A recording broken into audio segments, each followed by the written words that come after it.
Good morning, and that's how we get it started. And that's how we normally get it started. Good morning, welcome to KG Live. 2 minutes past 8. I should probably stop giving you the time because you're not watching this live all the time. Yeah, of course. But I like it's a habit of yours. It's a radio thing. It's like, it's 2 minutes past 5. It's like, really? Is it 2 minutes past 5 though? Did you check? Who told you? Like, for real? Like, for real? Yeah, it's about wrong. It's about wrong.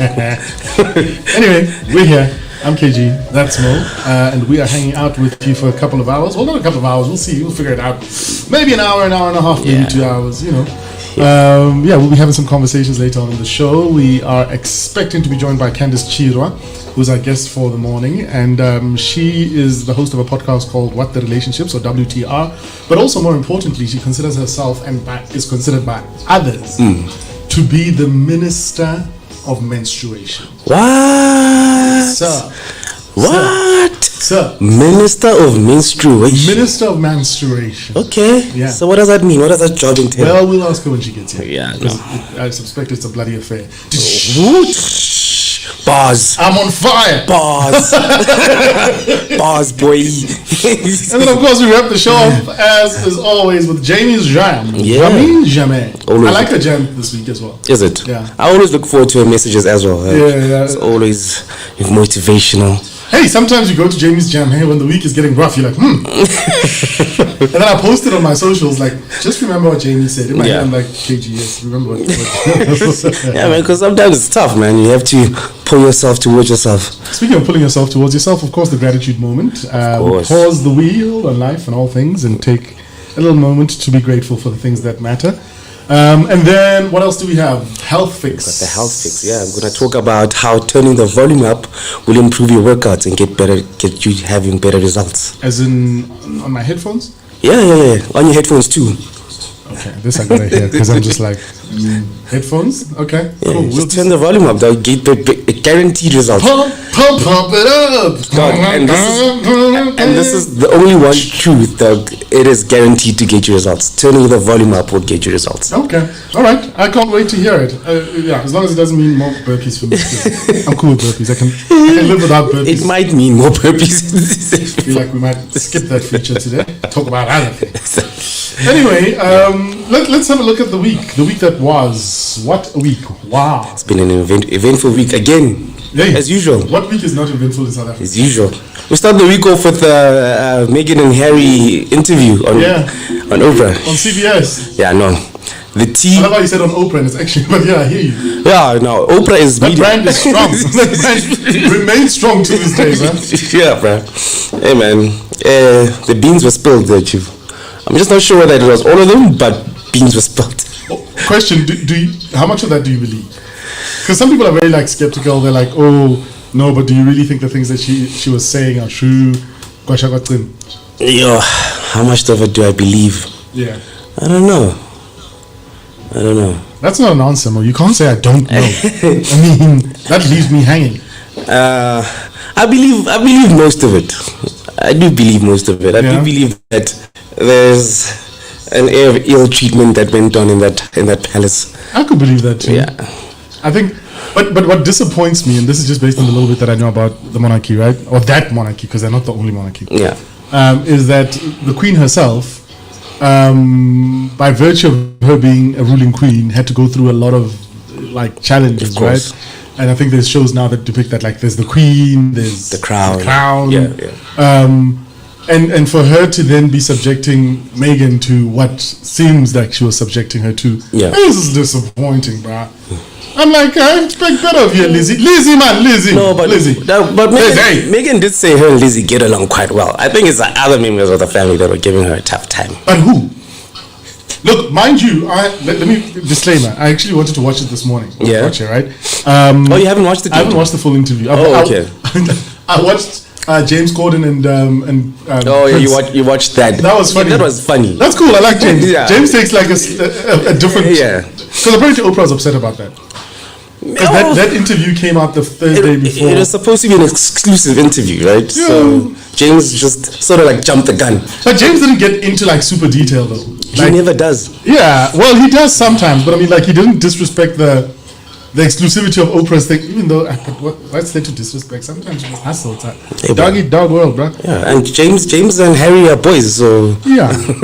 And also, if you now want to be the new Oprah, ain't nothing wrong with taking the gap when the gap is given. You know what I mean? And even if it's not given, you create your own gap. You need some coffee there, mate. It's early, people. Yeah, it really is early.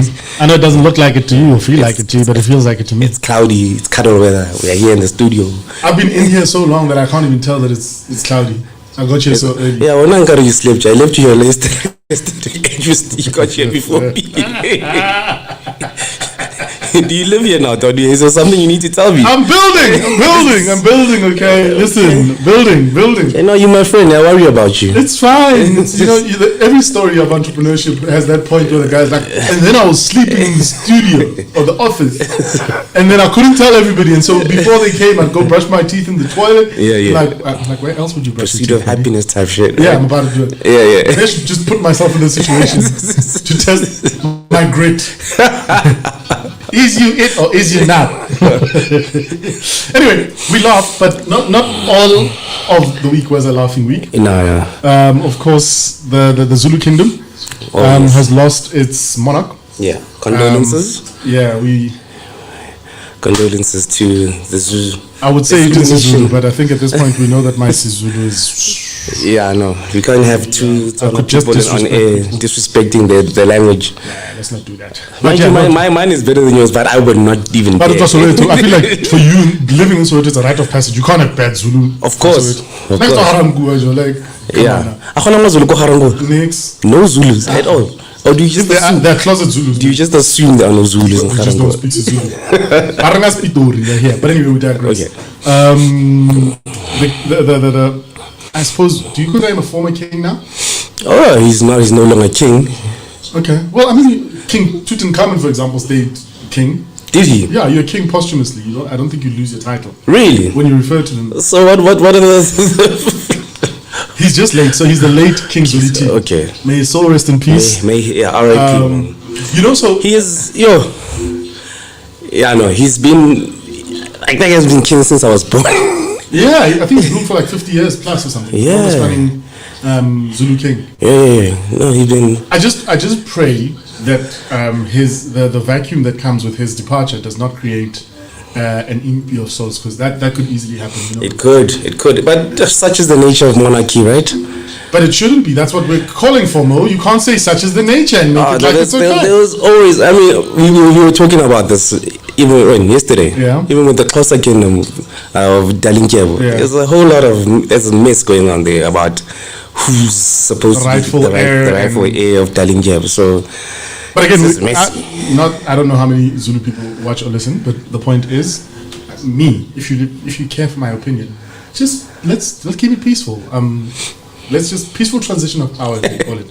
Make it a peaceful transition of power. But I won't tell you why I'm laughing, but it's alright. I want to know why you're laughing, because now I'm like, what's happening? No, you have to tell us. It's okay. What's happening? You said peaceful transition of power. That's. That can't be funny. That's funny. I feel like there's a big story behind it. Anyway, if you're joining this babble, it is of course KG Live. Have you seen Taxi Wars, Chief? No, see now. I'm not stereotyping, but you're going to be banned from every hostel in the country. No, I've banned myself for a while. But why can't I ban you? Your chair qualifies you. Yeah. If there was a criteria, there was a guy at the gate going, who can come in, who can't. The boss would be like, all right. Yeah. Again. And then they'll change your surname. Until they find out I'm an imposter. What's Mapolo? Yeah, man. What's going on?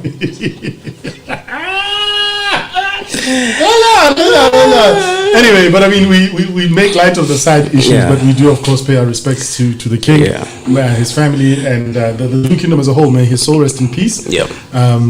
I had the privilege of watching one of his interviews with BBC, but like recorded quite a while back. He was an intelligent man. You know what? And I say more before. I know that the people might come after me when I say this. More intelligent than I had known, right? Yeah. Because I think one of the things with African kings sometimes is that they're not well represented. Yeah. Like we make it, and again, speaking as a black man, you almost have the sense that they're not as educated or exposed as, I suppose, other kings in other parts of the world. And so I was listening with such pride, the way he spoke about, socioeconomic issues and stuff. And it wasn't highly sort of textbook approach to it. He spoke about it from a very ground and in the community, and I understand the issues that are there, right? And I understand my role as royalty in terms of speaking and standing for those issues. Now, if he ever did anything about it, I would not know. I'm not well versed in that regard. But what I do know is he knows how to articulate the issues that existed and what was required. And I think that's why the people of the Zulu kingdom loved him as well, because he was so in touch with their problems and how to fix them, and he wasn't a part of them. He was just a part of the of solving the problem as well. Yeah. Look, I've always had an issue with royalty as a whole. Maybe because I'm not royalty. Yeah, of course. We don't know. I might be a prince somewhere. It might be. You never know. But Wakanda. Zamunda. I'm the prince of No, but because do you think royalty, and maybe in many ways we're leading into this morning's topic, 0609225860. You're sending your WhatsApps there, or you're commenting on the platform you are listening on. And my question would be, do you think the monarchies that exist out there, royalty, still has a place in modern society? And if so, what is their role? I mean, what she do? What do mangani? What's what do mangani? I mean, dog, growing up in Joburg, obviously you're not inclined to believe in stuff like that because you didn't grow up under a monarchy. Yeah. But the people who do grow up in a monarchy still do find a place for that in their life. So you're speaking geographically. You're saying if you're growing up in, let's say, or a KZN or whatever, where the monarchy rules. But a monarchy doesn't rule a dominion, a space. It rules a people. Exactly. So even if you... You have a monarch. Yeah. But I wasn't born in that space. Okay. You know what I mean? So I'm not inclined to believe in that culture or follow those rules necessarily. Yeah. You know what I mean? But there are people who were born in that space and who do believe in the monarch, and they do believe that it has a place in their life or a positive effect in their life. Okay. Yeah. Okay. You tell me. Do I believe? Yeah. Do you believe in kings and queens? So what I'm basically saying is that for me, I'm indifferent to it. If I get to a place and they say there's a king of something, I'm like, okay. You know what my issue is? My issue is with people who, and let's put the whole are you royal, are you not to the side. I struggle with giving people credit that they did not earn. Okay. Especially if it has, excuse me, it takes away from other people who need it. And when I say credit, I use it maybe actually in a pun, as a pun in many ways, because I feel like there's a lot of resources that get spent to upkeep royalty. Okay. Irrespective of where it is, right? And the people who, the peasantry, if you will, the everyday people, don't necessarily get access to those resources, and they struggle, whether it's taking their children to school or like just elevating their lifestyles, like across the board universally, right? Or in worse situations where it's even more so worse, like just the basics. Mara Khosi is living at the top of the hill. Yeah. Just by virtue of blood? By blood? Yeah. By blood? Or is it by conquest? Are we saying that? Because I mean, I suppose royalty, a lot of it, if you track it down the line, there's a part where it starts conquest. Yeah. Somebody killed somebody to own whatever it is that they own, or to own their position as king. I don't know. I just struggle with it. I'm like, yo, I'm a person who believes and you have every right to claim whatever throne you want to sit on. But if somebody else has to slave for you to win, and they don't get nothing, I'm like, oh, man, I can't bow because you were born into it.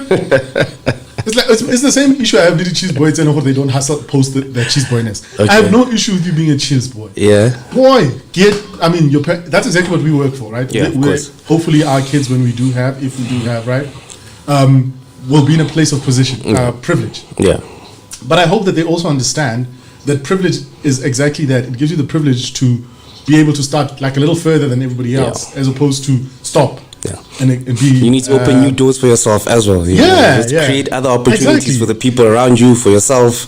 Don't be entitled, man. Yeah. Don't be a little entitled. Yeah. You know what I mean?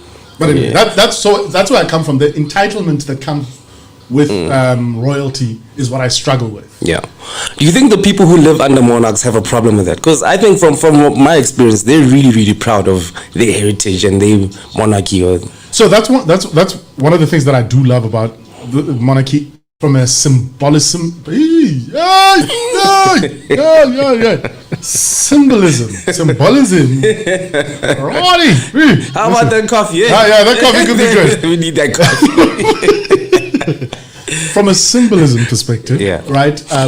Because obviously you are the representative of a people, culture, a way, and you also are almost like a time capsule because you've got you're an archive, like you're a walking embodiment of the bloodline. Yeah, and I mean if you think about it, even within the Zulu community as well, a lot of the time there are things that you and I might not practice, or even know about for that matter. But in the royal household, there is archiving in terms of actual written, information. There is still continued practice of that, and then there's also the king himself or the queen, depending on the context, knows a lot of that stuff, and then speaks about it as well. Of course. Yeah, man. So I guess the question is, what do you feel about? I'm looking forward to the comments, man. Looking forward to the comments. And honestly, let's have a conversation. I mean, it's not trying to be controversial or anything. I'm just curious. When the passing of the king happened, I was like, oh man, I'm genuinely touched because I had an emotional relationship with the idea of the man and of course. And I think with a lot of them, as they grow older, you have that but then I'm like, what's the role of a king?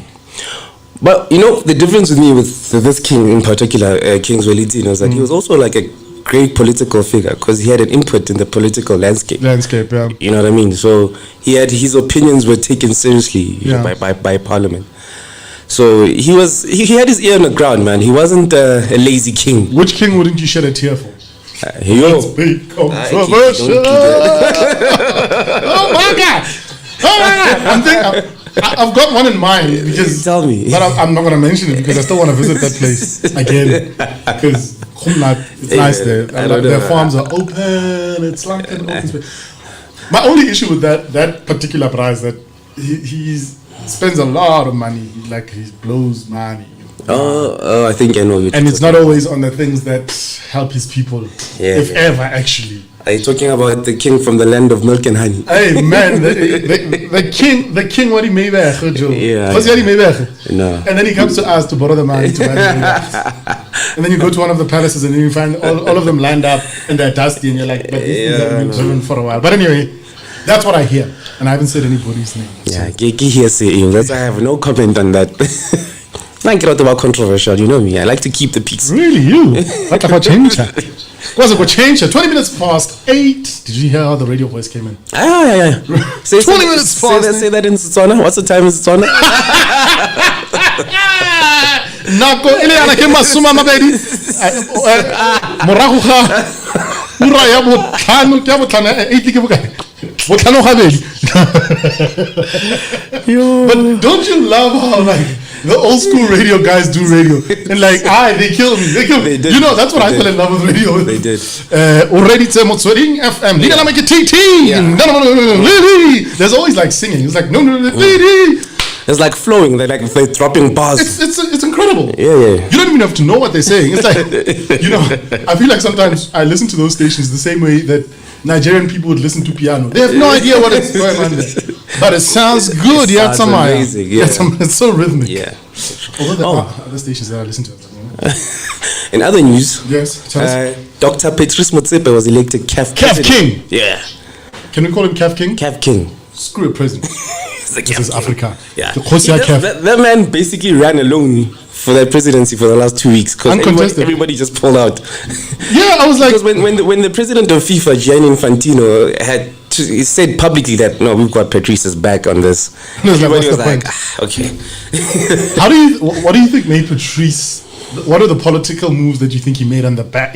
Because I mean, Patrice's name. Because now there's a highway to FIFA now. Yeah, so Patrice started with this whole sports administration when he bought Sundowns in, early 2004. Then, yeah. And Sundowns has been a very successful team around the world. Okay, so he's proven that he can run it. Yeah, so his administration skills have been tested, and he's been through the ringer, so to say. So, do you think it's purely on performance that he's become president? Oh yeah, I guess that and reputation. I mean, he's a reputable businessman.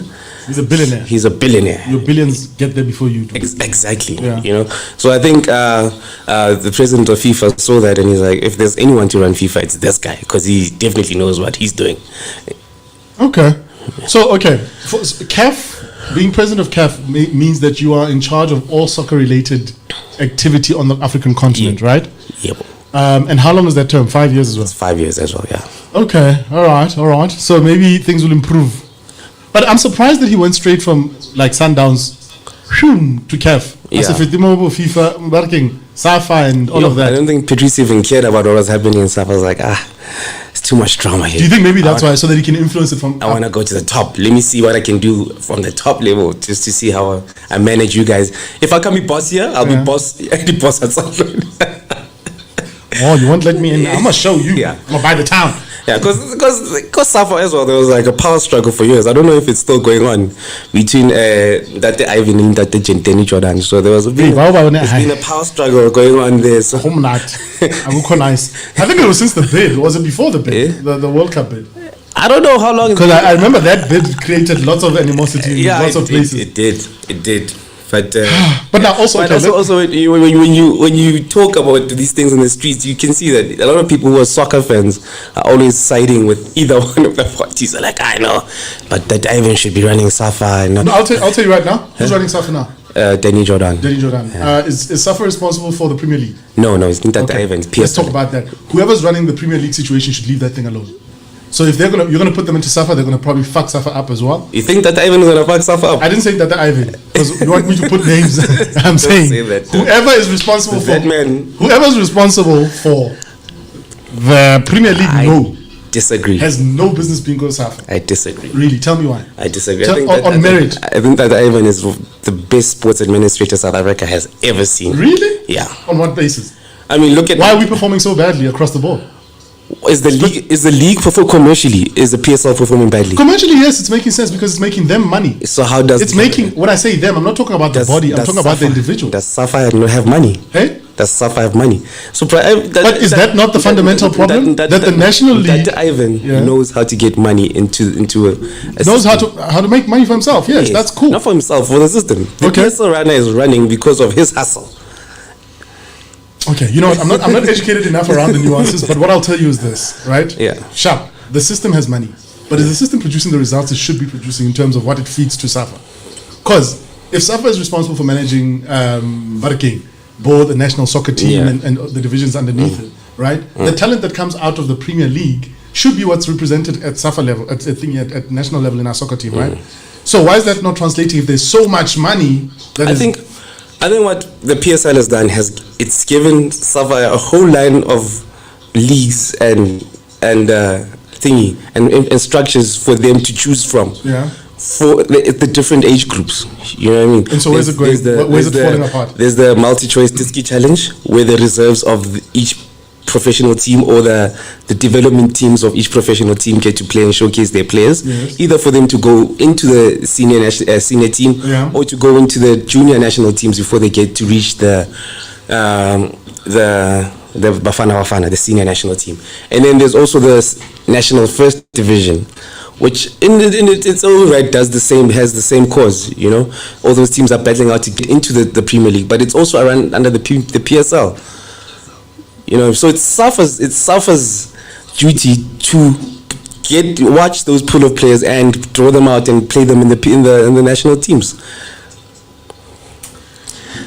Yeah, it's KG Live. I don't have anything to say because again, maybe I don't want to get that Ivan does not select for the national team. Let's be honest. This is not a Tata Ivan conversation. But I love the way. Stop bringing the man's name up more. I'm talking about him from an administration perspective. Yes, so that and the structures that he's put up so that SAFA can have a pool of players to pick from. Okay. All right, cool. You know better on the subject than I do. I'm willing to concede. Okay. It doesn't mean I agree. It means I concede. It means I'm conceding that I don't know enough. Okay. Cool. Anyway, what else happened this week? It's 27 minutes past 8. Yeah. Tell us else. What else happened? What's worth noting over the week that's happened? Hey, man. So, hey. That sounds heavy. I don't know if you've been following what's been happening with the state capture inquiry. Oh, yeah. Well, I wouldn't say I've been following because it's a little on a guard. Yeah, it is really long. Was Oscar's trial not over already and it was more dramatic? Yeah. Well, actually, no. What was more dramatic? And Oscar's trial was entertaining. This thing is dragging. It is really, really dragging. Because I was watching, I think the last time I watched was on Tuesday, when I had a little bit of time to watch. Yeah. And Brian Malife was still on the stand, spilling the tea. How much more tea is there, bro? Like, I mean, how? There was talks about hitmen. For witnesses, I'm like, God damn, this thing is dramatic. Witnesses for the commission? Yeah. Ooh, that is so saucy. So obviously I need to brush up. I need to catch up really on the state capture inquiry. But from what I've seen so far, it's look. All I'm saying is getting really, really hectic. All I is saying is that if you've seen your friends of late having like security and bodyguards, might be a sign that they're somehow associated with this situation. Yeah. You know what I mean? I'm just saying. Yeah, I know. Ask somebody to ask somebody to ask somebody else. It's that seat is hot. It's hot. Yeah, no, defile it's up, Brian. Because I remember the earlier ones when his first. I guess it's his second time back at the commission. Yeah. Hey. You know, the first time he went in hard on the president, he was like, hey. Look at that guy. Y'all might want to talk to this comrade here. Talk to that guy. Yep. Yeah. Okay, well, we'll continue watching it. I need to catch up on it. I'm like, how much have I watched of it? Like, you know what there should be? There should be a show that sums up the state capture and a wrap up. Welcome to the state capture wrap up. I think that's called the news. Oh yeah, that stuff. I should probably start watching that too. I think if you want to get a wrap up, just Speaking of the news, do you watch more local news or foreign news? I try not to watch the news at all, to be honest. Okay. I'm with you there because it can be very depressing. Exactly, But of the little that you do watch. Because sometimes I just need to catch up on world news just to be aware of what's happening around me. Yeah. Because now there's a comet coming down and I don't even know. You laugh. Last week, that's exactly what happened with me. I was like, let me check what's happening in the news. I remember how the fright you got. I was like, guys, there's a comment. And I'm like, how's nobody panicking? But you know when you don't read the story further? I'm like, because also the headline says comet hurtling towards Earth. I'm like, oh shit. And you didn't read that it was an article from 2020. No, it wasn't even that it was an article from 2020. It was how far the comet was. They're like, I feel like this is irresponsible reporting. Yeah. Like my heart was in my hand. So no, I don't know, man. I don't really watch the news that much. I think in a week I'll just do like a weekly catch up of what's happening. Yeah. Yeah.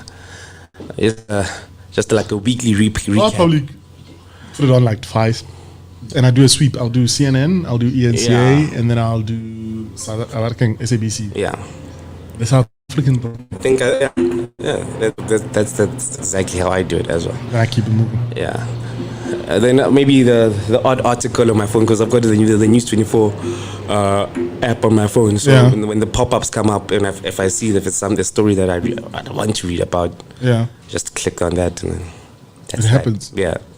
Alrighty. Question: when last did you pause and say thank you for the things that matter? It's 8:30. Time for us to do the gratitude moment. Yeah.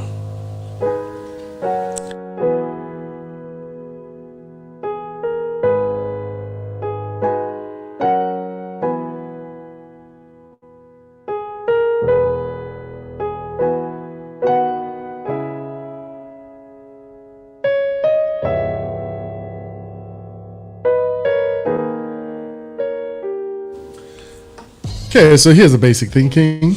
Life happens in so many different ways. And with that happening, sometimes you forget to just stop. Let me be your number one. Stop. And just be thankful. Fiasco. It's a fiasco, honey. Shake his bonus sakho. Shake his bonusako. Yeah, that guy, why not Rasa? Why was he so? No, but Dr. Makhe Hey, was always Kiri. angry. Hey! I was like, yeah, whoa. Dr. Makhe was always like, no. Look, What's funny about the fiasco song? And then Loyiso comes in. Stop. Let me be your number. Hey!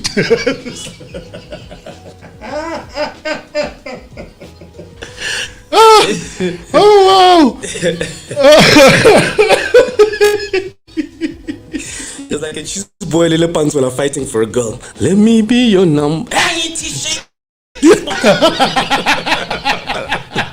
That's funny. That's exactly what it was. The one is trying to chama. And then like, hey, The other one now for.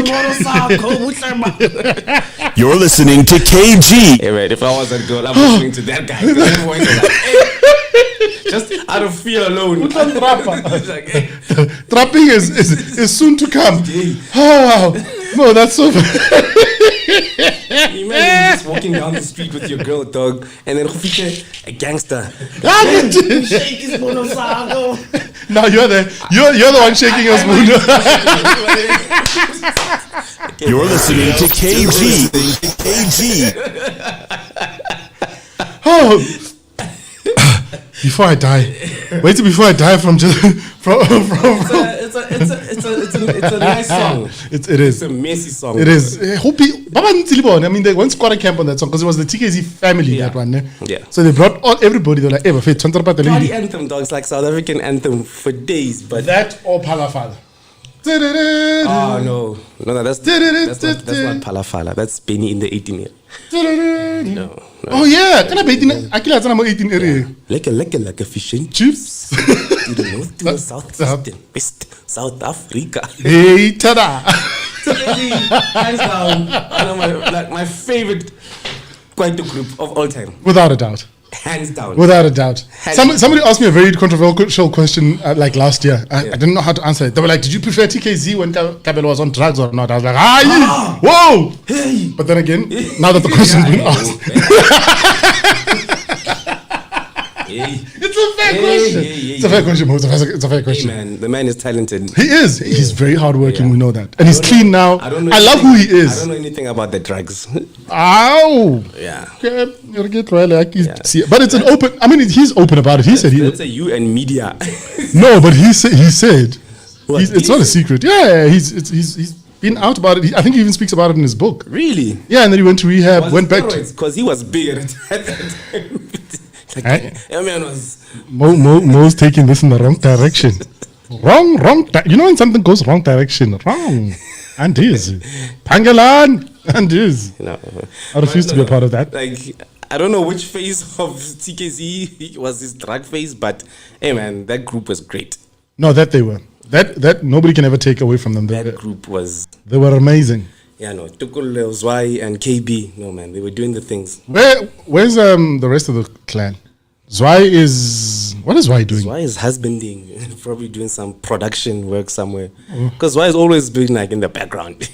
You know what I mean? Yeah. He just lends his voice when the group needed like that R&B guy. Loyiso's releasing bands after bands after bands. Loyiso's had like 5 bands. Yeah, one. The manga all the time. Not that there's anything wrong with it. No, nothing. It's always the case. Man must make his money. Though. No, it's all good. Then Sansa Skimanal Denike. Mankabelo. It's in Kabelo. I get Denike. Loyiso and Kikabelo was panel with Denike. Denike? Yeah. Oh, yes, for Shout. For Shout, yeah. Oh, yes. No, Kabelo, Denike, their boys. I guess they had a whole COVID campaign going on also. Really? Yeah. Okay, makes sense. Yeah. So I just so it's more of an activist. Who? Kabelo is more of an activist. Yeah. He's got a nice wellness center here in Sunning Hill. Oh, is it? Yeah. Kabelo's wellness center. I forget the name, but I was there this one time. This is owned by Kabelo. And I was like, oh shit, makes sense though. This is dope. That nigga ran to Durban. What was the Cape Town? That man took running to a whole new level. Have you not heard of buses? Like what? That man took running to a whole new level. Greyhound Kanako is shutting down. Kabelo is running. Come out. He's not helping their cause. Hey man, People looked at him and they were like, if he can run, like, why should I be paying bus tickets? Why are you running to? No, but that was the point of the run. It was to raise money. Ruben nonsense. We're supposed to be paying gratitude or giving gratitude. Whatever. We're supposed to be grateful. Anyway, what are you grateful for this morning, buddy? I'm grateful for giving. You're grateful for the ability to give, you know. You know when you've got something that you can give, like whether it's your talent or whether it's your time, or there's your time and talent at a specific place. Yeah. I'm grateful to be able to give that. To have the capacity to give that, yeah. Okay, that's so sweet. I never thought that way. Grateful to give. Yeah. Because it means you have something to give. Of course. I like that. What am I grateful for? You know, when I think, it looks like I've got nothing that I'm grateful for, but that's not the point. The point is I'm thinking. So I make sure it's something different. You have zero. No, I've got a lot to be grateful for. I'm grateful for, today in particular, I'm grateful for, I don't want to go with technology. People's kindness, man. Yeah. People's kindness. Yeah. I think sometimes people see the net result, and they don't necessarily know what the contributions were. And some of the contributions aren't consistent. Some of the contributions are momentary. But the point is, I'm grateful for that. Yeah. Like people's kindness. Yeah, that's what I'm grateful for. That's dope. That's what he's grateful for. And on that note, it puts you in a position where you need to decide and think about what it is that you is grateful for. You're listening to KG.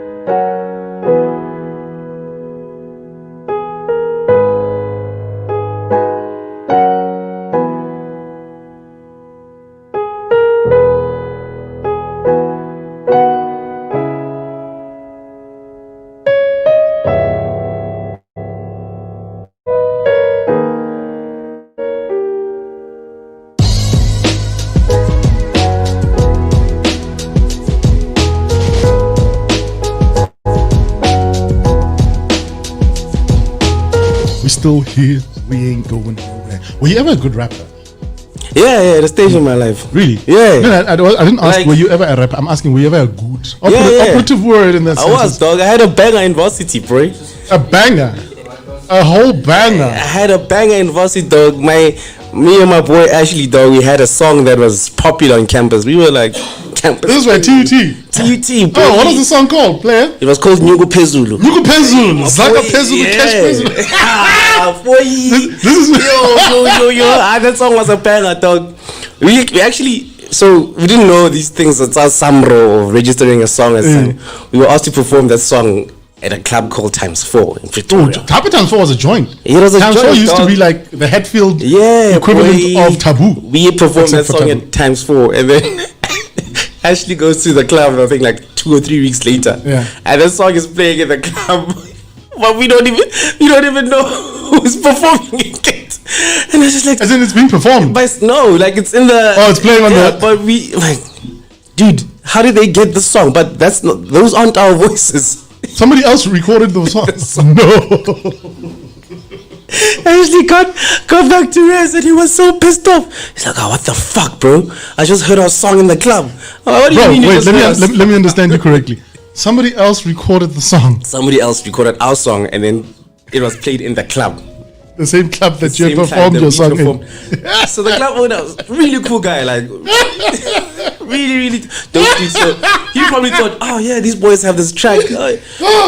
Oh, that is actually funny and sad at the same time. We performed that song at Miss TUT this one time. You guys must have been campus gods. I was nervous as a mofo, dog. Yeah? I won't even lie to you. I got there. I couldn't even look at the crowd, so I had big ass sunglasses on. And we performed the song wearing suits, like 3-piece suits. Oh my Jesus. Just rocked in, we got. Why did you guys go with the suits? Who had that brilliant idea? Because there's always the guy who's like, yo, so I was thinking, bro. It was Ash. Okay. I had to drive back home to get my suit. Tell me 3 pants. Back when you didn't tailor suits. Yeah. So, yalenga nje. Yeah. And we walked on stage. I'm like, what the fuck are these niggas doing? Suits on stage. And then we started rapping the song. I'll play you the songs one day. You can play it now. We can line it up. I don't have we it can on line my it phone, up. but Ash, please send that song through so we can play. Yeah, I did a song with Ashley recently. Oh, yeah. I like that song. Yeah. It was supposed to be a December release. I like that song. He's really talented. He's really talented. No, he is. I mean, his hip hop. Because what we did is I went into studio, just played around. Yeah. Recorded that the hook. Yeah. And then I think I sent it to you. You did. And then you said you played it to Ashley, and he was like he wants to jump on the song, and then he sent it back. He sent back like a voice clip. And I was like, this verse is hard. Let's get this guy in studio. It took him all of 10 minutes. No. Did it ever come out? No. Why is it not come out? I'm not in control of that process. Yeah, no. But also, it was a bad at that thing. Track, so I'm like, yeah, I can do it. You spoke Zulu then. You You know, you are an asshole. You're an asshole of the deepest kind. Asshole editila, you know. Yeah. And you have no shame. Geen scam. Yo. I love that song. I don't know why you're being a bum, but anyway, it's a great song. I'm praising the song. Do you want to? Can you drop freestyles though? No, not for shit. Wangi? I cannot drop a freestyle. I feel like I can. Hit me. Oh, what's the theme? Is there like a theme or do I just go? Talking shit. Just talking shit. Yo, let me spit. Talk a little shit. Flip the script. Make it. Still working on it. I'm working on it. Yo, I gave you 3 bars. You gave me a bar. No, but I didn't even make it rhyme. It did. You said talking shit, spit, and what was the other one? Oh, that's 2 bars. It was 3. There was a 3rd bar. 2 bars. I'll give you a beat. I'm not gonna freestyle. I've admitted to him. I can't even. I'm not gonna. You know what? I'm ready to battle. I'm a writer. Oh, you're a writer. I'm a writer. He's got a ghost writer. Yo, check it out. Do me. I want to be on Freestyle Fridays. I'm ready. Call me up, bro. Call me up. Do you know the people who are on that? Triple entendre. What is it? Triple entendre? You're a brave man. Yeah, I can do that. Yo. Those Freestyle Fridays are lit, though. Those things are fire. Those things are yes. Yeah. You know what the thing is? I heard the one with Big Star Johnson. Yeah. No. Jimmy Wiz. And those guys are boys. I've known them for years. So they grew up doing this thing. Him, Jimmy, Big Star Jimmy, Ash even. Yeah. And the producer, Daddy. Big Star is so talented. Yeah, Big Star is really, really talented. Yo. Dog, those boys can go in on a freestyle. I was wondering who I would not have on freestyles on Freestyle Fridays. Like both national and like locally. Locally, yeah. Who doesn't qualify? But I suppose who doesn't qualify is a silly question because then we won't know who they are. Yeah, of course. By virtue of them not qualifying. Of course. Okay, sometimes. Of course. But at least who do you think is the best lyrically South African rapper? Lyrically. Yeah. God. Okay. Who's got the bars for you? Okay. Before, when that question used to be asked before, it was sort of predicated on the idea that best is deep and all of that. So is that the consideration, or are we saying best is it depends on moods? Can I take it to moods? Yeah, we can. Okay. If I'm really loose, man, I'll give Keenan that position. Okay. Keenan's raps like for nice time, because he's got a balance. Okay. As long as he's not over auto tuning. Okay. I can focus with him. Who else is there? Let me think. If I'm I want to sit with my headphones on and just like nod my head like a hip hop head, right? Yeah. Probably go with. I'm looking at Stogie, but I'm like, it's a tough one, I know. Can I come back? Yeah, you can. Can I come back to you? For you? For me, it's definitely Stogie, bro. You know I'm a fanboy of that man. Stogie, he always gets me going. Okay. Yeah. Well, there you have it. Yeah, stogie. Straight. The one and only. Like, not even a question. No. Okay. I mean, I don't know what to say to that because there's nothing. If I'm in a party mood, okay, I'll go for Cooley because Cooley can ride a beat. Cooley Can. Cooley has that. Cooley really has that.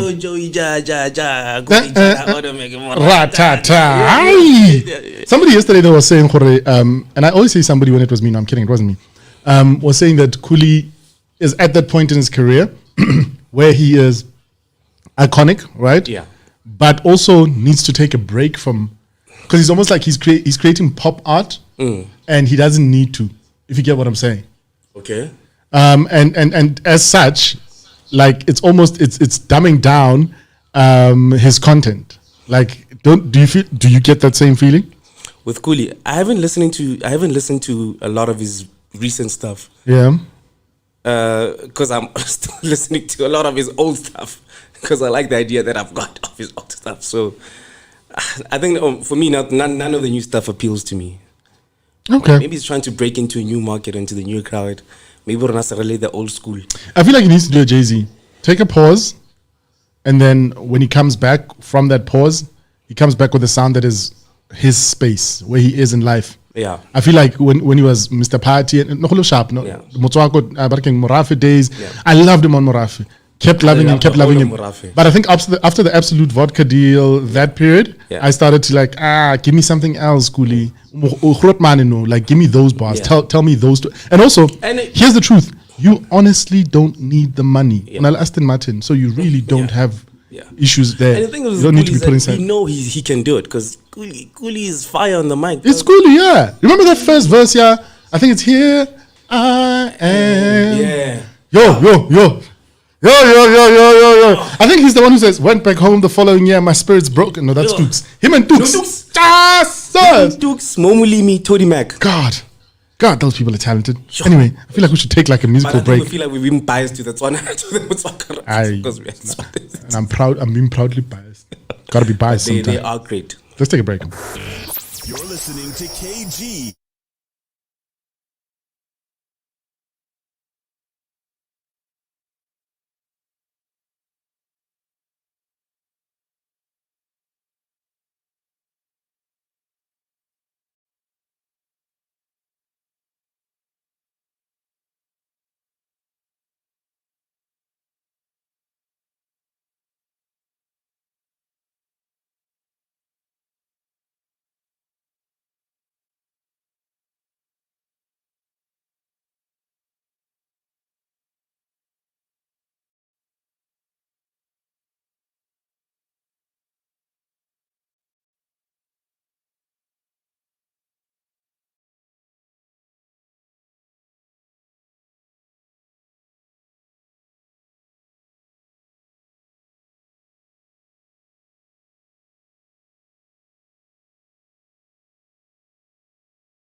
KG Live. Farming, though. Have I ever tried farming? Yeah.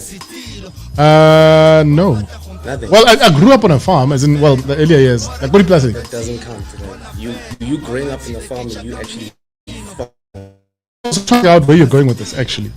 And like, where are you going with this? Let me switch the music off so I can hear you properly. Yeah, you're talking about good farmers. Listen, just because I've never done the thing doesn't mean I do not qualify to have an opinion. I'm allowed to have an opinion. Well, yes, say something. I know you ain't gonna say none. That man is making money, so for me, he qualifies. And I celebrate him. I celebrate him for being able to pay his bills, take care of his kids. You know, if you're able to farm something and sell it, and it's good, you're making money from it. I've grown some things. Let me tell you that. Anyway, we keep it moving. Time for health fix. Mo, we are talking about increasing your volume. What do you mean for increasing your volume? We're talking about.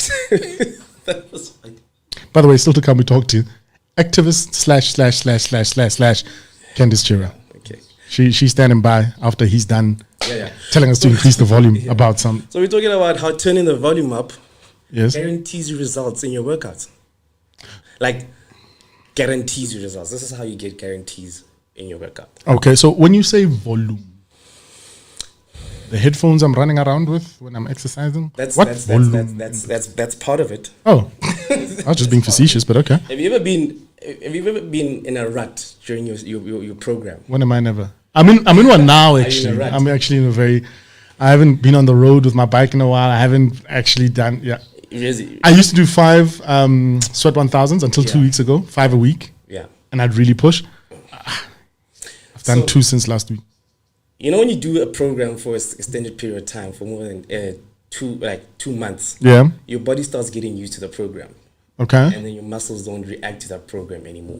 Okay. Right. So what that means is that you've hit your plateau. So the program is not working for your body anymore. Sure. So by turning up the volume, I mean you need to switch up your exercise and make it more intense. Okay. So you can do this in 4 ways, right? Mm-hmm. You look surprised. I'm not. Okay, you can either decrease your rest breaks or make them shorter during your workout, or increase your sets during your workout. That's number 2. Okay. If you're doing strength training, you lift, you increase the load that you carry, which is called progressive overload. Right. Which is another topic on its own. Okay. And then if you're a cardio trainer like you, if you're a cyclist. I mean, I feel like cyclists would be upset if you called me a cyclist, but okay. Oh, I have a bicycle and I use it once in a while. Cycle. Yeah. I mean, can't. Well, you cycle. I don't think I qualify to be called a cyclist quite yet. You cycle, or you swim, or you a runner, or you're a sprinter. Mm-hmm. The way to increase your volume is always to push yourself to run a kilometer further, or to cycle 10 kilometers further than you did in your ordinary program. Okay. Yeah. Well, there you have it. Increase your volume. Up the tempo. Up the tempo. It seems like an obvious conclusion, though. Why did you think that was the topic? Why did you choose that? Because in my head, I'm like, obviously, I've had people do one program for 1 year and not get results from that program. Okay. You know, so it's because they plateaued. So they just plateaued and they feel like now they're just going through the motions of that program. Is there ever a point where you should stop? Stop what? As in, if you're going to always push yourself, is there a point where the body's just like, okay, sharp? No. You don't have to do that. Really? No. You and David Goggins should share a room. No. Live together. There's always because think about it. Whenever you turn the volume up, your body will adapt to that volume. Sure. And then you'll need to turn it up again to get better results. Yeah. Right. It all depends on the goal that you set for yourself. All right. Well, there you have it. The health fix for the day. You know what? What up? I think now we can actually start talking about what the plans are. Sorry, before we go into our chat with Candice. Yeah. Obviously, for the last couple of months, we have been talking about the changes that are to come and so forth and so on. Over the weekend, there's a press release that came out, and I am happy to announce, I guess we can make an announcement, that we are launching Your Media SA Network. It's a podcast network. Essentially, we're featuring some very well-versed sort of subject matter experts who are going to be hosting shows on the network. I'm chief curator in chief, right? And we go to, I suppose, air. We go to market in April. I'm incredibly excited, incredibly nervous. But the reason I'm saying this at this point is because, as you know, Mo is a health and fitness junkie. I mean, his arms alone could tell you that. And no, I'm kidding. On a more serious note, though, he is going to be hosting his own podcast. So congratulations. Yeah. I gave you the horns. You got the horns. And the podcast itself is going to be called The Health Fix. Hey, how original is that? Look at us. And maybe just a sample of what it is that we can expect from the Health Fix. Yeah, man. So I'll be bringing different subject matter experts from. That's my line. I'll give you that line. From various fields in the health and fitness industry. Yeah. Just to share their knowledge and just to inspire. Yeah. And motivate the fitness novice, so to say. Okay, so this is a show for the fitness novice. Yeah. It's not a super high performance. No. Fantastic. I think there's room for it. Super high performance people don't like to listen. They think they know it all. Yeah. They've got all the answers. Yeah. No, awesome. I really am excited to see you do your own show on your own, number one, but also to see you also bring excited. Really nervous as well. Yeah, you'll be fine. Yeah. You'll be fine. Just flex. Just 1 hour to doing this. But yeah, Mo's one of the people who's going to be on the platform hosting his own show. There is a litany of other people. And we will introduce them to you. We'll introduce them to you as time goes. In advance, thank you for your support. But of course, we'll continue having the conversation with you around what else you can expect in that regard. It's called Your Media. Mm-hmm. It's about you. It's for you. Yeah. So congratulations, my boy. Hey, thank you, man. I think let's talk in a year's time. You're doing well, my son. We've entered the ring now. I've taught you well, my son. Daniel Sound. Box on, box off. Anyway, let's get serious. Okay, let's do this. Let's get serious. She's sitting in front of us. Because we are talking about a serious topic right now. Well, yes, exactly. It's a serious topic, but I did not know. She makes the serious topic fun. I did not know that there was a minister of menstruation. Well, it gives me great pleasure, ladies and gentlemen, to introduce Mo and you to Candace Chief, a friend of mine who I met about a year ago now, just around this time a year ago.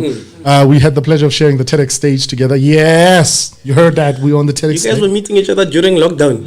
No, it was pre-lockdown. It was BC, before COVID. Oh, okay.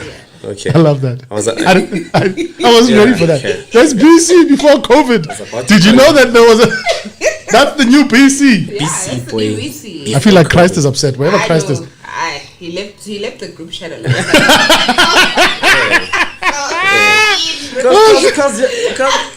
Because y'all niggas are a lot. Christ, I'd be like, he was like, I can't. I cannot. Which I'm not coming back. I mean, he at least left South Africa. I don't know about the rest of the world, but South Africa really gave up on it. He was like, I'm not even coming back. He was like, in fact, let's close this country. Yeah, no. Who's leaving? I know, I promised you I'll come back, but nah. You can't even reset us with a bowl of rice, guys. It's too late. We're just gone now. Oh, wow. Candace, welcome to KG Live. Thank you for making time, my friend. How are you? I'm good. How are you? Chilling like a villain. Actually, I'm not chilling. Very tired, very exhausted. Dude, let's not even get into the tiredness. Like, I don't know, guys. I just feel you as a fitness person need to give us the tips as non-fitness people how we. He's gonna tell you about quality of sleep, not quantity. I was about to go. He's gonna tell you you're sleeping wrong. That doesn't involve burpees or squats or whatever. Please tell him. How can our energy levels just remain consistent the entire time? I'm with Candace. Because honestly, I am tired. Consultation after the no. The feature's done now. I'm charging consultation fees after this.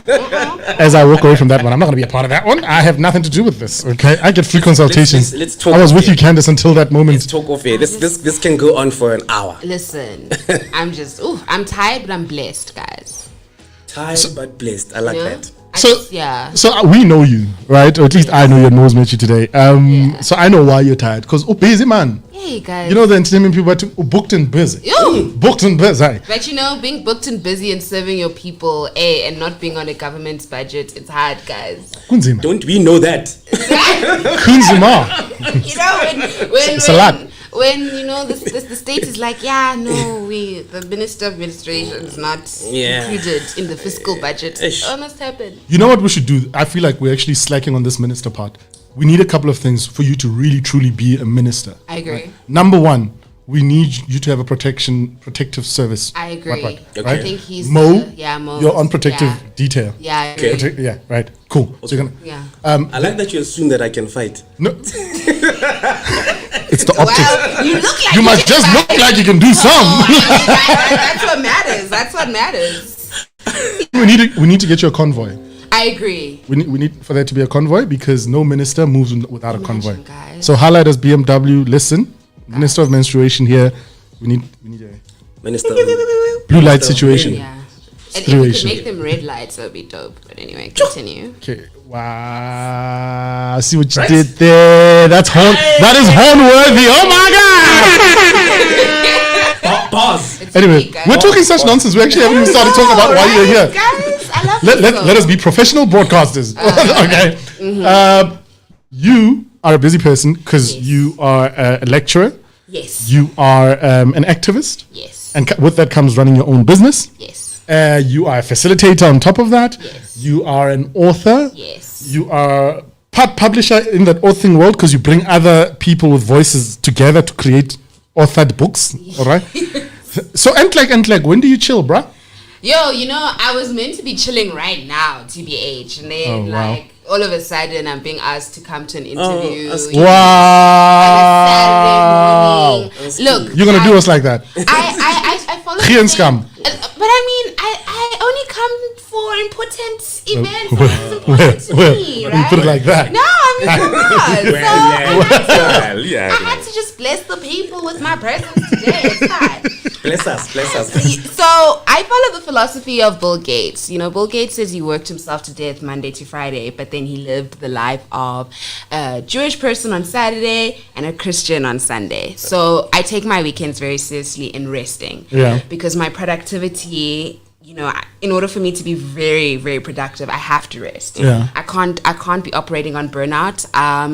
It's not healthy. It's not cute. And it's not cute when you make those edits and you're sending proposals, when you're stuttering during live interviews. It's not cute. So I try to practice full self-care rest on weekends. You go. Girl. Okay. So we do apologize for breaking that self-care. No, it's okay. It's fine. I mean, guys, Because typos are childish. it's embarrassing. It's embarrassing when you sending said out your proposals with typos. instead of you are, and then Can't be sending proposals with typos. I'm so bad with those, so I'm not even going to say anything because somebody might be like, yeah, I've read your stuff. when the Grammarly software gives up on you. It's like, how? Good Like, I've been trying. What's going on? Is your brain even awake? It's My gratitude bad. moment should go out to Grammarly next year. Like, thanks, shout out to Grammarly. Mine will go to all the people who haven't said anything about my bad grammar. Those a lot. Because Grammy's like, hey man, your grammar. Hey, dude. you need some work. That shit messed up. When it goes, did you mean? And you're like, Which is the equivalent of, are you sure? I also like that they tell you, rather than using this word, use this one. Just elevate the English. Because the English is just grade 1. It's trying to make you, I feel you. Now I'm trying to pronounce that word in a presentation. But it's Grammarly. I'm like, yeah, guys. Yeah. Anyway, we're here to talk about period shaming. Period shaming. Stop digressing. Okay. So when I met Candace Okay. at TEDx Talk, by the way, go to YouTube, search Candace Chirwa. That's CHIRWA, right? TEDx, and you'll get to see her talk. But in that talk, you spoke obviously about your subject matter area of expertise, which is, do we call it expertise? I guess it's expertise at this point. Yeah. But it's around the stigmas that come with and the inequalities that come with being a woman on the premise of you bleeding once a month. Yeah. And I love how candid you were about it. Like you would, I was going to say how candid you were about it. I was like, it's not the same thing. I was Candace about it. I really was. Like honestly, yeah. Talk to me about how you became an activist. Like how did you go from just being Candace, who's a woman and obviously goes through this monthly experience, to saying, you know what, screw it. So I'm going to speak up on it and I'm going to, do the work that I do now. I think, my activism has majorly been writing. Yeah. In academia, I think we tend to downplay ourselves in saying that when we write, we are activists because we're speaking truth to power for voices who can't really, speak out against these experiences that impact them. So, since 2017, I've been a very avid feminist activist. academic writer, writing on experiences of gender-based violence, writing about experiences of human rights, and then focusing more on sexual and reproductive health and the lack of access to basic healthcare. And then I stumbled across an opportunity at the UN, and they were like, look, we like the work you do. Would you like to research menstruation? Now, at that juncture, I was 21. I was like, guys, what's that? It's not my vibe. It's my vibe. Like, honestly, I don't, like, I never took my period as seriously because it was just a thing of, I'm not going to speak about it. I was told not to speak about it. Now, all of a sudden, I'm being asked to research about it. So I was like, okay. Challenge accepted. Let's see where we go with this. And I did the research, and I realized it's under-researched, and that research then sort of motivated me to do my master's. Okay. And then my master's told me, like, hey, look, listen, there are a lot of girls who feel like they die the first time they have their period. God. And that kind of just took me back to when I was 10 years old, and I was like, I actually felt like I was dying when I first saw period blood. So I was like, I need to change this. Something needs to be done here, because it can't be that for generations and generations, young girls feel that, yes, Jesus, I know. That was Jesus speaking to me. It was like, you go girl, you tell them about period poverty. That's funny. So I just felt the need to do something, and then I created my NGO called Curate, and we created educational and fun workshops that are very different from, like, you know, people come in to talk about these expert topics. We really have the participants up on their feet, you know, having fun, learning about periods, you know. So that has been like the journey of it. And I think for me, when I think about why I started, it was because as a I don't even know what to call myself, but I guess I would say an academic. I think what I love seeing from a social scientist point of view is that history is always repeating itself. And at some point I'm asking myself, what is it that we need to do to change? And with regards to period poverty, it's a matter of just talking openly about it. So if I felt that, you know, to reduce the fact that girls feel ashamed about it, let me just talk openly.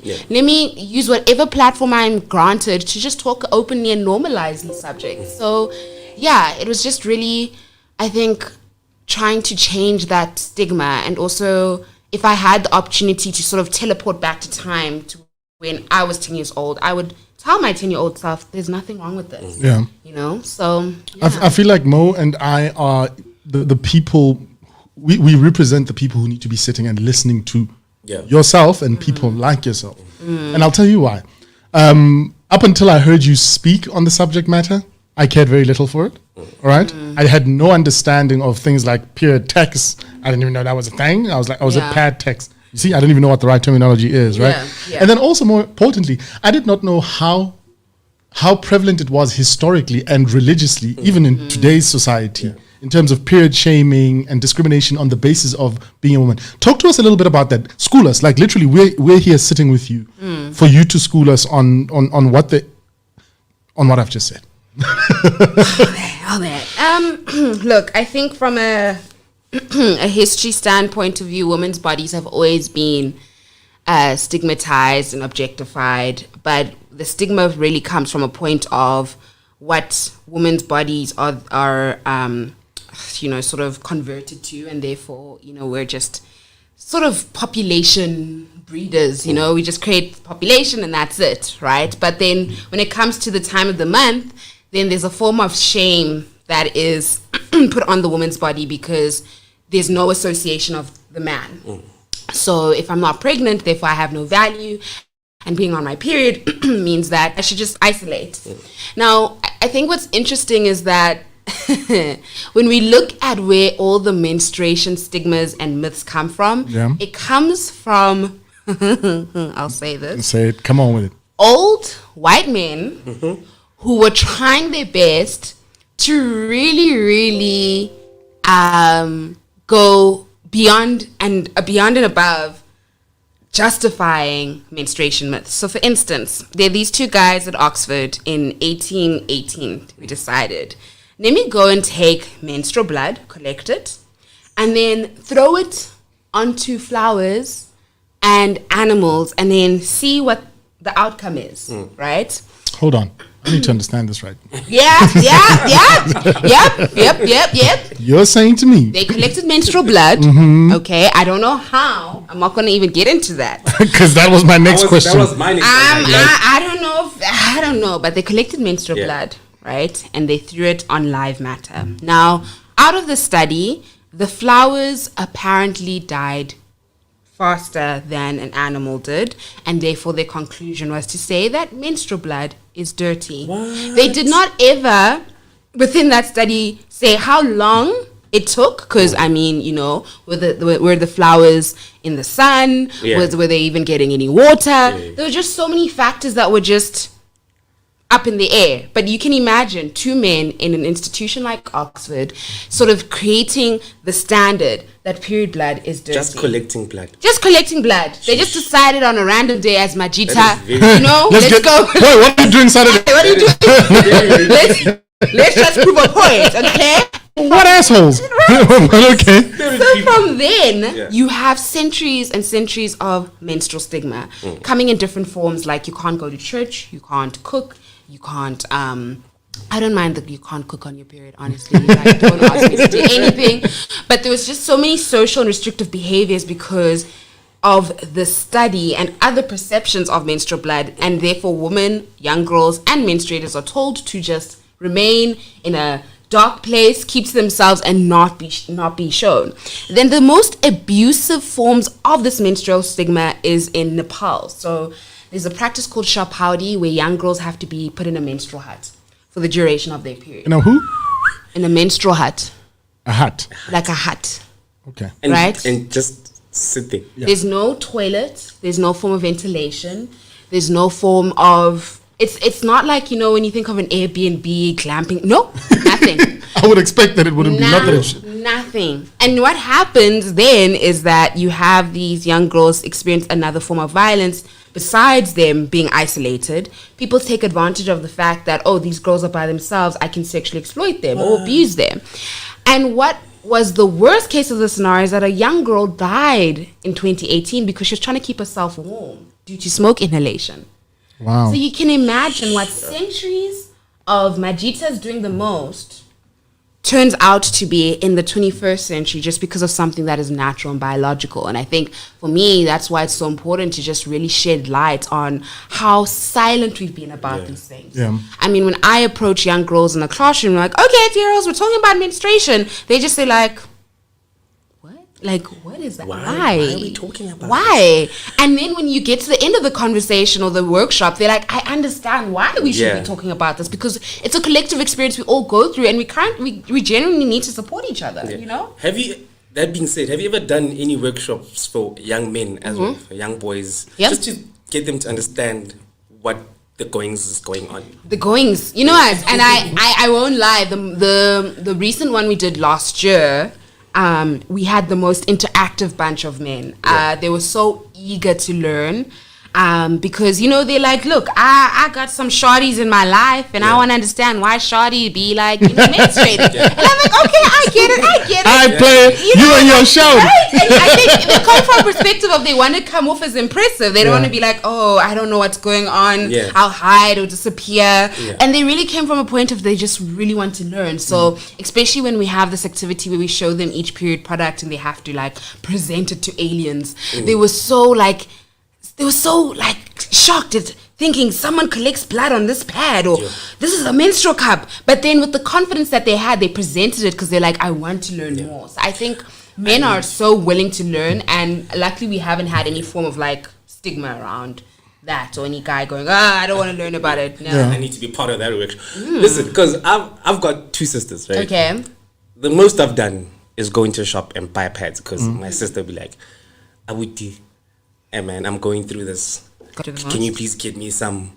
And then obviously me being the big brother, get some chocolates and all that other stuff. Because, you know, because that's what they say, like, I need pads and I need chocolates. Like, do you need chocolates? Like, need chocolates? You do. It's an actual need, Mo. Also because they're and e-wallets. Okay. Okay. Wait, hold on. We'll talk about that. Don't stop bad behavior now. Why is there e-wallet? Why are we e-walleting all of a sudden? What's going on? I mean, listen, So you like, don't have the energy to cook, but you have the energy to go. yeah, Uber Eats, guys. Uber Eats. You know, you want to do Uber Eats. Always gonna get us into you want some to also do other things. self-care things like get bath bombs. You know, because hot baths No, help me- with period me- cramps. me, I do you that know. stuff. Okay. Okay. Me, I buy all the stuff. I feel like I But failed on all you were accounts. complaining at chocolates, so I wasn't complaining. I was saying, I'm it's the getting guy. hot. I'm the guy. Get it that hot. Just Questions everything. Gets that stuff for my sisters. Okay. And from the people that I've dated as well. Okay. Like, historically, that when they're going through their periods, I'm just that guy. I'm like, oh, babe. have you ever been the guy who Hot water asks bottle. like, babe. you know, do you ask like, what flow are you on? So you know what. See, I don't know those. So you just go and change. Just. So what do you buy? Mouth figure. So this is Is it a light flow? Is it a? See, I know that. I'm like, You see? So what do you need? Do you ask them what brand? Yes, that's what I want. Okay, and then when they say, okay, get me Kotex, then you're there in Kotex. Now you're seeing all of these different like heavy So what flow, light flow. I do is ask them to send me a picture, Oh, so okay. that's the reference to me when I go to clicks and stuff. Like, That's actually smart. That's like. Smart. okay, That's like- see, so Okay, no, I was just making sure because now you're just like, let me just get. I'm her not gonna everything. go into clicks with a list and then I'm just sitting there. So No, you're smart. No, guys. Yeah, no, the deputy minister of menstruation. Have you just been been recruited? recruited. How? Okay. All right. I can give workshops now. He's How to be a man during. he's putting Menstruation. men in menstruation, Oh, guys. I see what you did there. Ah. See what you did there. It's too much Giving him too money. much credit though, but still see what you did Too much there. money. I'm qualified chief. You've been deployed. Yeah, I'm being deployed. So I'm no longer the defense guy. I See, need my own defense. Oh, you now- also need your- See, the My thing is, accent has he changed has, now. He has some cover for the minister, you know? It fits within the things are aligning. Oh my God, the nonsense we're talking. So we're joined by Candice Chiwa, who is many things. I mean, you can see the slashes that are on her titles there, from author to TEDx speaker to lecturer to activist to everything. But more importantly, a woman who is trying to make a difference in other women's lives. And that's through her work around menstruation in particular. Hey, now she's made this guy Yep. the deputy minister of menstruation. Dog, come through. Like we laugh about it, right? But the issues are much deeper than that. And I hate to have to be the guy who goes, oh, let's get deep. But there's institutional discrimination, right? Yes. Like if you look at the fact that there is a premium pay tax of sort on pads and things like that. Yeah. How deep does that go? Firstly, maybe school us on that. And then what can be done to change it? And what can Mo and I do?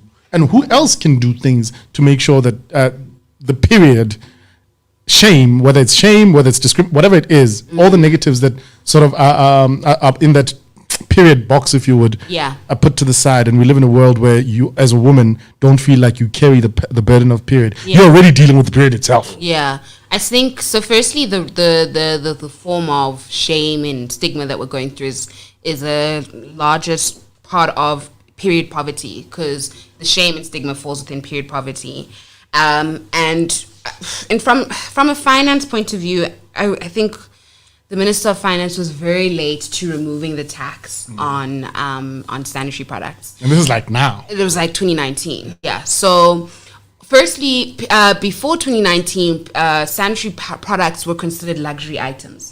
They weren't seen as essential items. So there was a perception in society that, going into the till to buy sanitary products is a luxury thing. But, when you don't actually have the essentials, when you don't even have it, it can lead to health issues, education issues, and in greater light, gender inequality issues, right? So for instance, think of a young girl who doesn't have access to pads. She's either forced to use unhygienic materials to continue to go to school or remain at home, right? And that is 7 days a month. Now, eventually, a young girl will decide to drop out because she has so much class or school to catch up on. She can't catch up on the content, and she's dropping out. So therefore, she'll then be told, you know what, you need to work for the household. So now she's doing exploitative labor as a child. There's just so many risks by providing the access, right? So that's number one.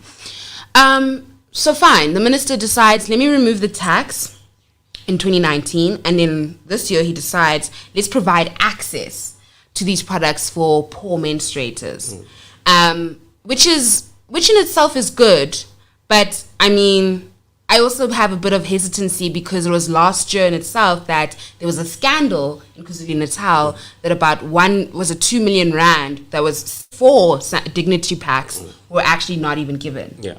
So it's one of those things where, yes, it won't provide universal access to all menstruators, but at least maybe what government needs to do is align itself with corporations that create these feminine hygiene products to make it a little bit more. So I don't understand why we're having conversations to say, okay, if it's not, 10 rand, let's maybe make it 5 rand. If not 5 rand, let's make it 1 rand. Because essentially, the way I see it is that the processing of it isn't that expensive. Yeah. So let's make sure that the pricing isn't expensive too. Yeah. Cool. So I think when it comes to ending period poverty, I think it's important to share the information around it so that people believe in it. Because I think a lot of the times when we menstruators complain about our periods or we complain about PMS in the workplace, then we usually get ridiculed or laughed at.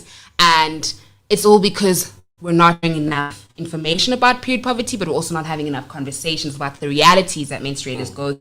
Because you and KG probably have a perception of periods from TV, right? You always see this girl who's happy, she's out of bed, she's I feel like the advertising industry is letting periods down. And it's like, whoa, it's actually the opposite. I am in bed in my pajamas with a red blanket that I'm sitting on with my hot water bottle, chocolates, painkillers. Like, it's the misrepresentation of our lives, therefore, then leads to men not believing us, right? So I think ending period poverty means that you need to share the information that exists, but also asking yourself, what is it that you can do in your own way to providing access to these products? So if you're at a workplace and you know that maybe 60% of your employees are female, why is there no pads in the bathroom?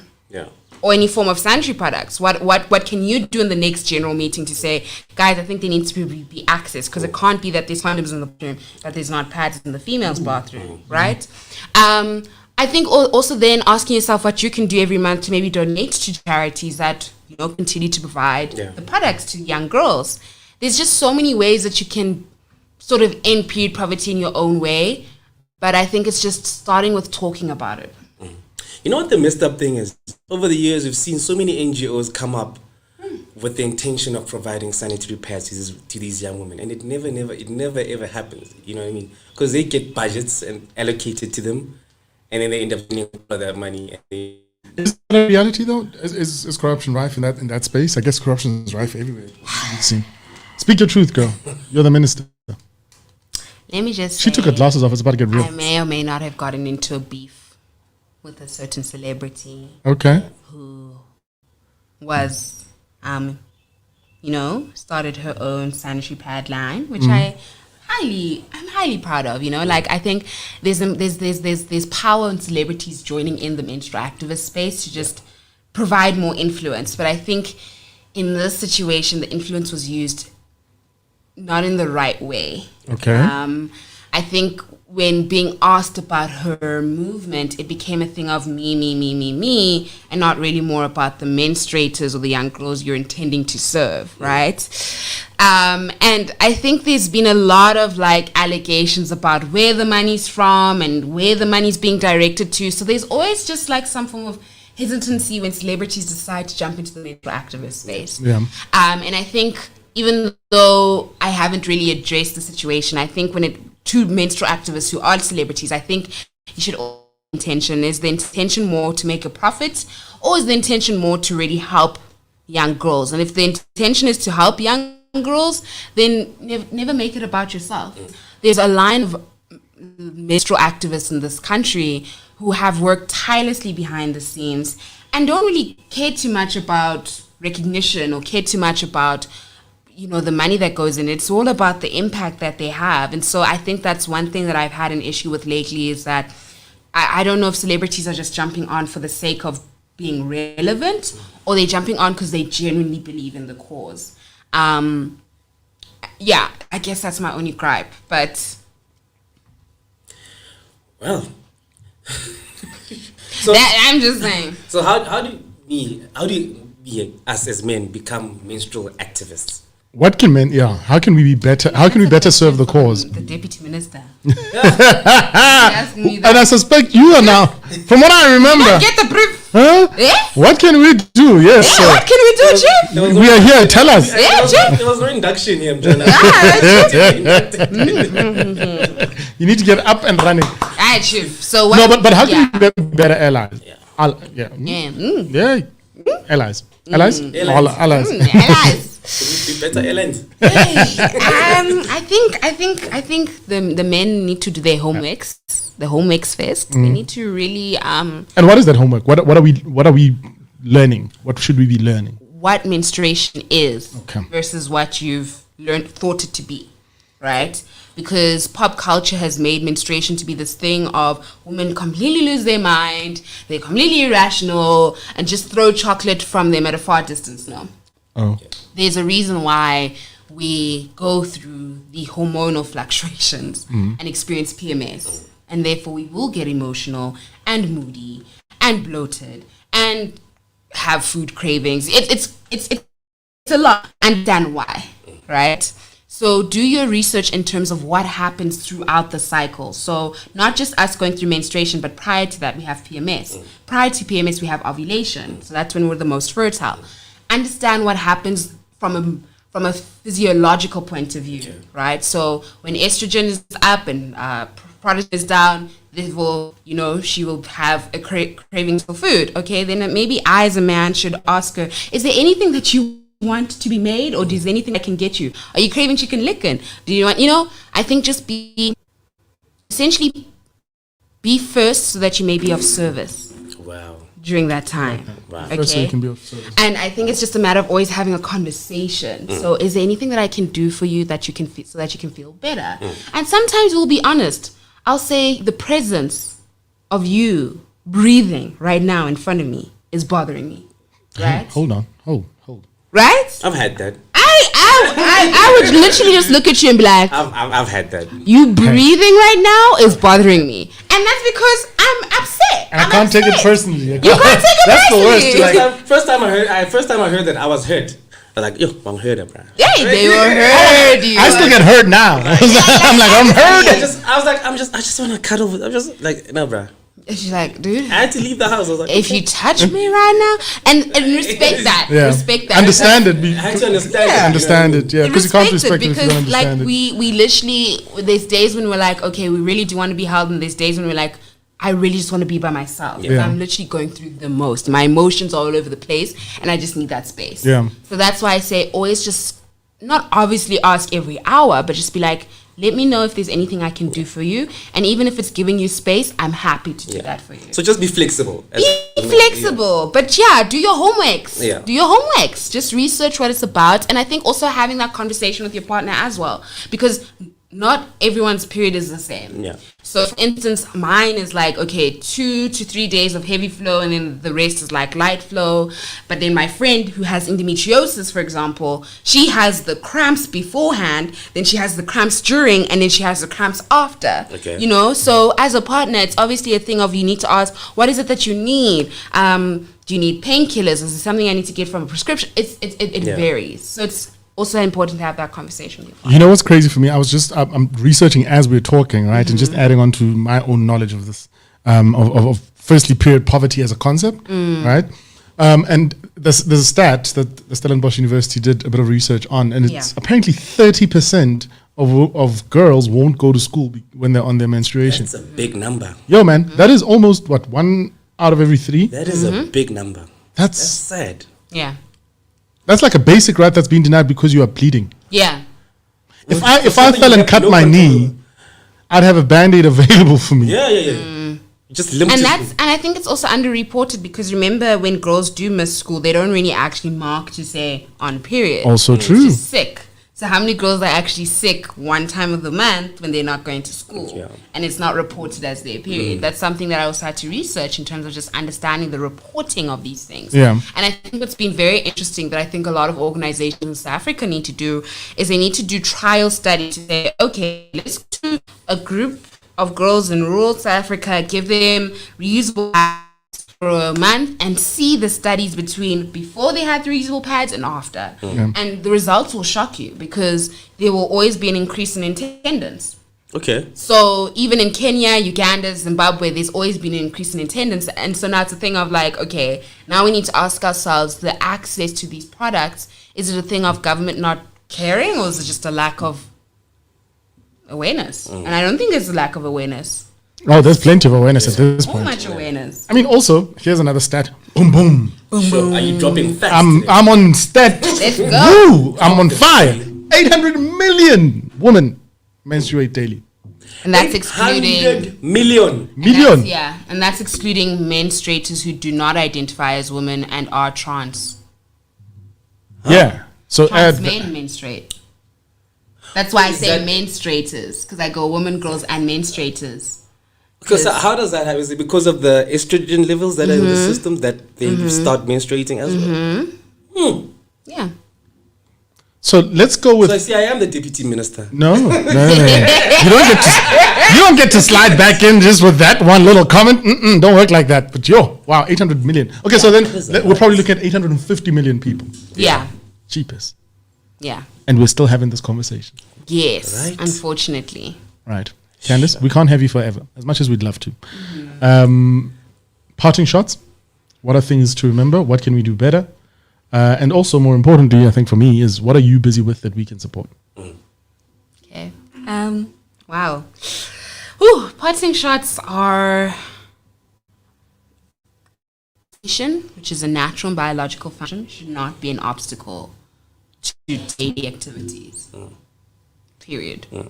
I feel that at some point in society, we need to just really ask ourselves, for the generation that the young generation coming, do we want their periods, their first time, the encounter with period blood, to be met with celebration or met with fear? And hopefully it's met with celebration.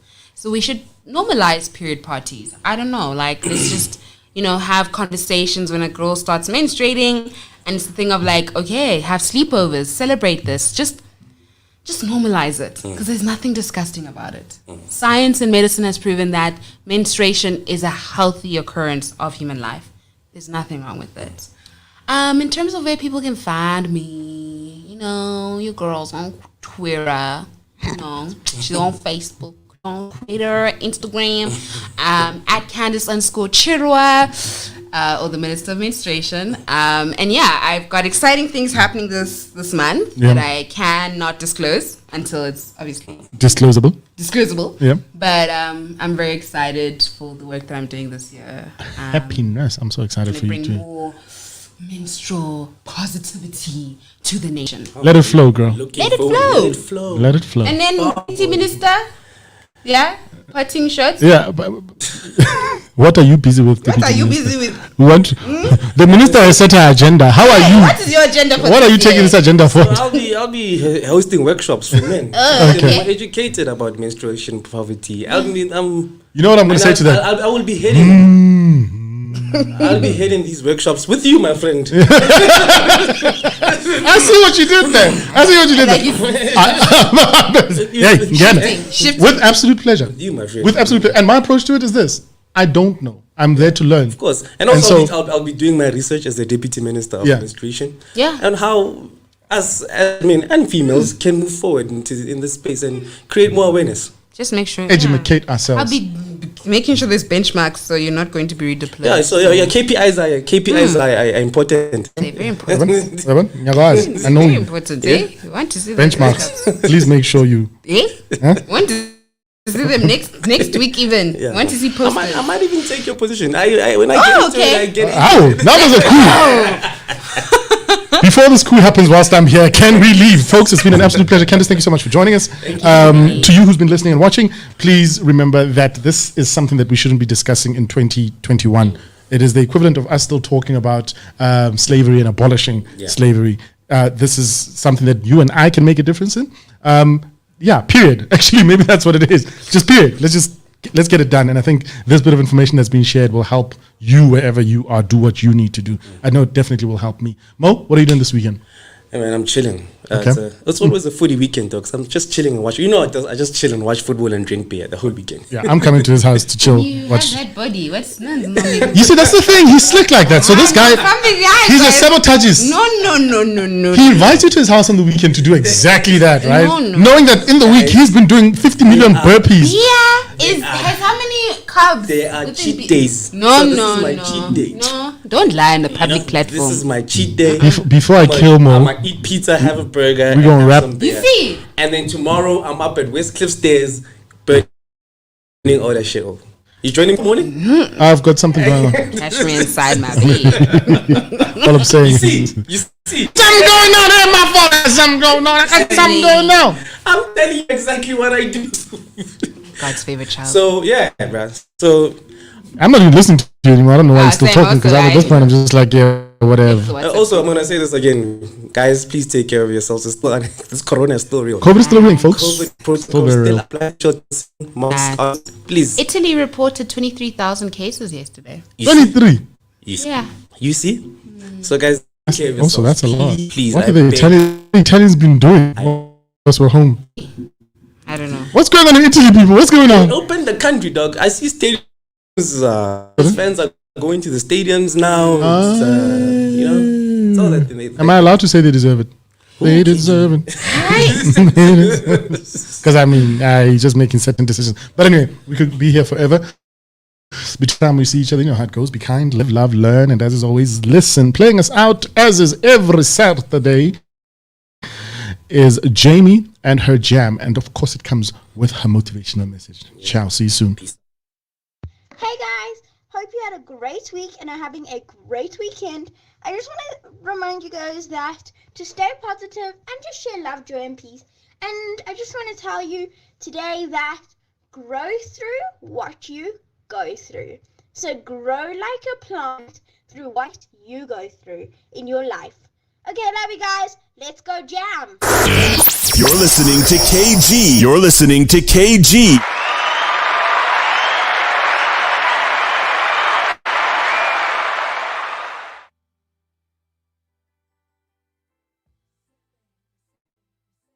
What you doing? Where you at? Oh, you got plans.